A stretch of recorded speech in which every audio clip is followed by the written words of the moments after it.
नमस्कार दोस्तों, स्वागत है आपका हमारे चैनल पर। आज की वीडियो में उन सभी स्टूडेंट के लिए बहुत इम्पोर्टेंट होने वाली है जो यूजीसी नेट की तैयारी कर रहे हैं। चाहे आप दिसंबर अटेम्प्ट की तैयारी कर रहे हो या अभी अभी एग्ज़ाम देकर आगे की स्ट्रेटजी सोच रहे हो। क्योंकि एक सवाल बार बार देखने को मिलता है कि आखिर कौन सी बुक पढ़े, कौन सा मटेरियल पढ़े और कौन से नोट्स पढ़े और क्या क्या खरीदना ज़रूरी है। और सच बताऊं तो इसी चक्कर में बहुत सारे स्टूडेंट्स अपनी प्रिपरेशन की शुरुआत में ही कंफ्यूज हो जाते हैं। देखो, आजकल प्रॉब्लम बुक की कमी नहीं है, प्रॉब्लम तो उल्टा इतनी ज़्यादा बुक्स, पीडीएफ और मटेरियल की है कि स्टूडेंट को समझ ही नहीं आता कि शुरुआत कहाँ से करें। क्योंकि कोई यूट्यूब पर एक बुक बता देता है, कोई दूसरी बुक सजेस्ट कर देता है, टेलीग्राम पर रोज़ नई पीडीएफ आ जाती है। फिर कुछ दिनों बाद हालात ऐसी हो जाती है कि मटेरियल तो बहुत ज़्यादा हो जाता है लेकिन पढ़ाई उतनी नहीं हो पाती और धीरे धीरे कॉन्फिडेंस भी कम होने लगता है, क्योंकि सिलेबस आगे बढ़ने के बजाय वहीं का वहीं खड़ा रहता है। इसलिए सबसे पहले एक बात की गांठ बांध लीजिए कि यूजीसी नेट में सिलेक्शन ज़्यादा बुक्स खरीदने से नहीं आता। सिलेक्शन आता है लिमिटेड रिसोर्स को बार बार पढ़ने से। कई स्टूडेंट्स ऐसे होते हैं जिनके पास 10 से 15 बुक्स होती है लेकिन रिवीजन नहीं होता। वहीं कुछ स्टूडेंट्स ऐसे होते हैं जो एक दो सोर्स को ही बार बार पढ़ते हैं और एग्ज़ाम में अच्छा स्कोर लेकर आते हैं। इसलिए रिसोर्स कम रखिए और रिवीजन ज़्यादा रखिए। अब अगर हम पेपर एक की बात करें तो बहुत सारे स्टूडेंट्स उसे हल्के में ले लेते हैं। उनको लगता है कि पहले पेपर दो कर लेते हैं, पेपर एक बाद में देख लेंगे। लेकिन रिजल्ट आने के बाद पता चलता है कि इससे ज़्यादा नुकसान पेपर एक ने ही किया है।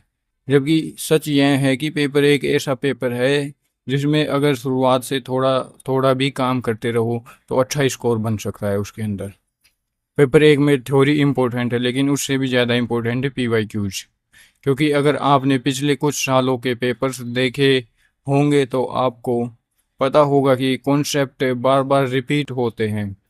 क्वेश्चन की लैंग्वेज बदल सकती है लेकिन कॉन्सेप्ट वही रहता है। इसलिए रोज़ थोड़े थोड़े पीवाईक्यू लगाइए। शुरुआत में 15 क्वेश्चन सही होंगे, फिर 20 होंगे, फिर 25 होंगे। धीरे धीरे इम्प्रूवमेंट आता है। कोई भी स्टूडेंट पहले दिन से ही 30 से 35 क्वेश्चन सही नहीं करता।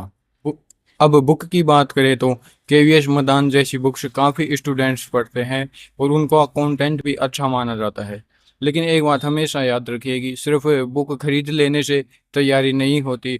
बुक को पढ़ना पड़ता है, उसको समझना पड़ता है और बार बार रिवीजन करना पड़ता है। आजकल कई स्टूडेंट्स नई नई बुक्स कलेक्ट करते रहते हैं लेकिन जो पहले से उनके पास है उसका रिवीजन नहीं करते। और यकीन मानिए, सिलेक्शन नई बुक से नहीं आता, रिवीजन से आता है। अब पेपर दो हिंदी की बात करते हैं तो देखो, हिंदी साहित्य ऐसा सब्जेक्ट है जिसमें जितना पढ़ो उतना कम लगता है। यहाँ साहित्यकार हैं, रचनाएं हैं, आलोचनाएं हैं, इतिहास है, कविता है, कहानी है, उपन्यास है, नाटक है, अन्य गद्य विधाएं हैं। इसलिए अगर शुरुआत में ही हर चीज़ को एक साथ पढ़ने की कोशिश करोगे तो कन्फ्यूजन होना तय है। इसलिए एक एक यूनिट को पकड़कर चलना ज़्यादा ज़रूरी है। कई स्टूडेंट्स पूछते हैं कि गाइड पढ़े या ओरिजिनल बुक पढ़े। तो देखो, अगर आपके पास बहुत ज़्यादा समय है तो ओरिजिनल बुक से पढ़ सकते हो, लेकिन अगर लिमिटेड टाइम में तैयारी करनी है तो पहले सिलेबस कवर करना ज़रूरी है। इसलिए एक अच्छे सोर्स को चुनिए और उसी पर भरोसा रखिए। बार बार सोर्स बदलने से तैयारी मजबूत नहीं होती, उल्टा और कमज़ोर हो जाती है। यूनिट एक, यूनिट तीन और यूनिट चार के लिए काफ़ी स्टूडेंट गाइड और नोट्स का सहारा लेते हैं, लेकिन सिर्फ ये पढ़ लेना काफ़ी नहीं है। पढ़ते समय इम्पोर्टेंट टॉपिक हाईलाइट कीजिए, छोटे नोट्स बनाइए और समय समय पर उनका रिवीजन भी करते रहिए। क्योंकि बिना रिवीजन के पढ़ी हुई चीज़ें धीरे धीरे दिमाग से निकलने लगती हैं। कई बार स्टूडेंट पूरा चैप्टर पढ़ लेता है लेकिन 2 हफ्ते बाद आधी चीज़ें याद नहीं रहती। इसका कारण नॉलेज में कमी नहीं बल्कि रिवीजन की कमी होती है। हिंदी साहित्य के इतिहास की बात करें तो रामचंद्र शुक्ल की हिंदी साहित्य का इतिहास का नाम लगभग हर स्टूडेंट ने सुना होगा। और वजह भी है क्योंकि इतिहास वाली यूनिट में इसकी भूमिका बहुत महत्वपूर्ण रहती है।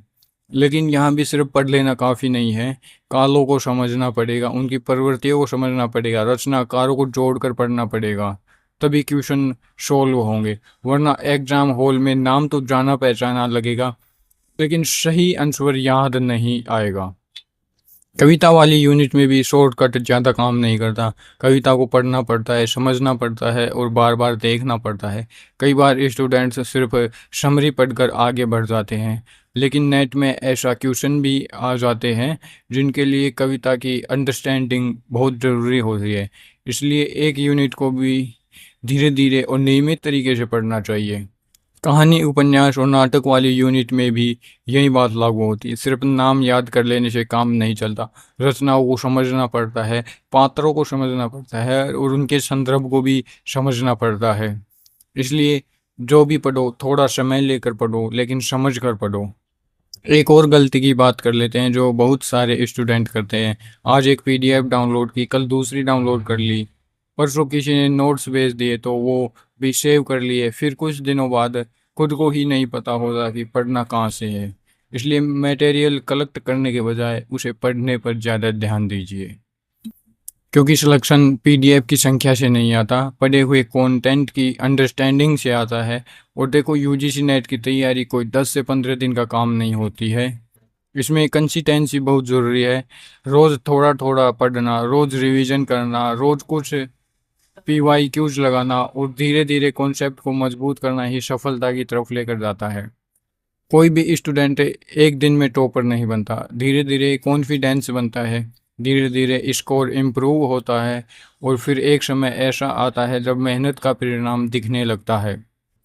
इसलिए अगर अभी आपकी प्रिपरेशन उतनी अच्छी नहीं चल रही तो परेशान मत होइए, अपनी स्ट्रेटजी को थोड़ा बेहतर कीजिए, रिसोर्स को लिमिटेड रखिए, रिवीजन बढ़ाइए और पीवाईक्यू पर ज़्यादा फोकस कीजिए, क्योंकि मानिए यदि छोटी छोटी आदतें आगे चलकर बड़ा फ़र्क पैदा करती हैं। तो दोस्तों, आज की वीडियो में बस इतना ही। मिलते हैं अगली वीडियो के अंदर।